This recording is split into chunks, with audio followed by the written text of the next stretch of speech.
ईसा मसीह में प्रिय माता पिताओं, भाइयों बहनों और बच्चों, आज हम संत योहन के अनुसार हमारे प्रभु ईसा मसीह का पवित्र सुसमाचार अध्याय 12 वाक्य 44 से 50 पर मनन करेंगे।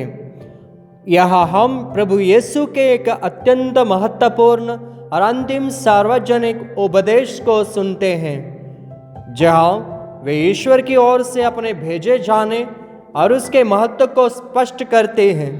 ये वचन एक बुलावा है, विश्वास का, प्रकाश का और जीवन का। जो मुझ पर विश्वास करता है वह मुझ पर नहीं बल्कि उस पर विश्वास करता है जिसने मुझे भेजा है। यह वचन बताता है कि यीशु और पिता में कोई विरोध नहीं बल्कि पूर्ण एकता है। संत जेरोम बिब्लिकल कमेंट्री में स्पष्टीकरण है कि यहाँ यीशु अपने और पिता की एकता को दर्शाते हैं ताकि लोग समझें कि वे ईश्वर से अलग नहीं है बल्कि ईश्वर का पूर्ण प्रकटीकरण है।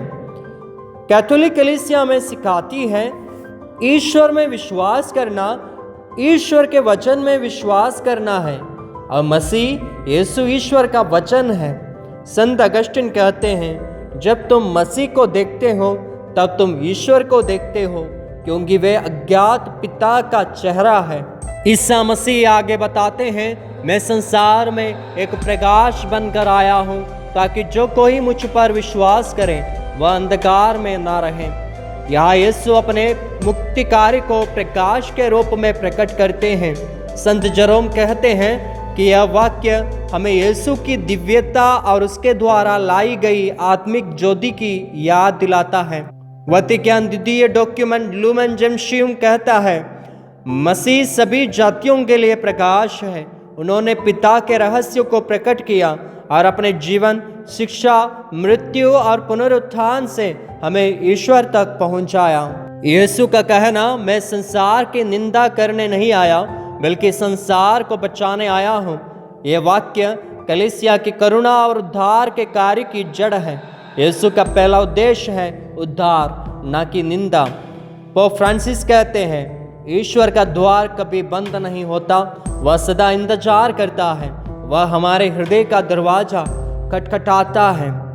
यीशु कहते हैं, जो मुझे अस्वीकार करता है और मेरे शब्दों को स्वीकार नहीं करता वह इसका न्याय करने वाला है। वचन जो मैंने कहा वही अंतिम दिन उससे न्याय करेगा। यहाँ प्रभु यीशु सिखाते हैं कि हम कैसे उनके वचनों का उत्तरदायित्व लेकर जिए। वचन केवल सुनने के लिए नहीं, जीने के लिए है। कैथोलिक कलीसिया कहता है, मृत्यु के पश्चात प्रत्येक व्यक्ति को उसके जीवन के अनुसार मसीह द्वारा परखा जाता है। संत याकूब बताते हैं, विश्वास यदि कर्मों से रहित हो तो वह मृत है। यीशु वचन में आगे बताते हैं, क्योंकि मैंने अपनी ओर से नहीं बोला है परंतु पिता जिसने मुझे भेजा उसने स्वयं मुझे आज्ञा दी है कि मैं क्या कहूँ और क्या बोलूँ। ये वचन त्रित्व की एकता को दर्शाता है। यीशु का हर वचन ईश्वर की आज्ञा से है। संत जेरोम यहाँ इस सत्य को उजागर करता है कि यीशु स्वयं को पिता के वचन का वाहक मानते हैं। संत तेरेसा ऑफ अविला कहती है, यदि हम ईश्वर की इच्छा को अपनाएं तो हम कभी अंधकार में नहीं रहेंगे, क्योंकि ईश्वर का वचन जीवन का दीपक है।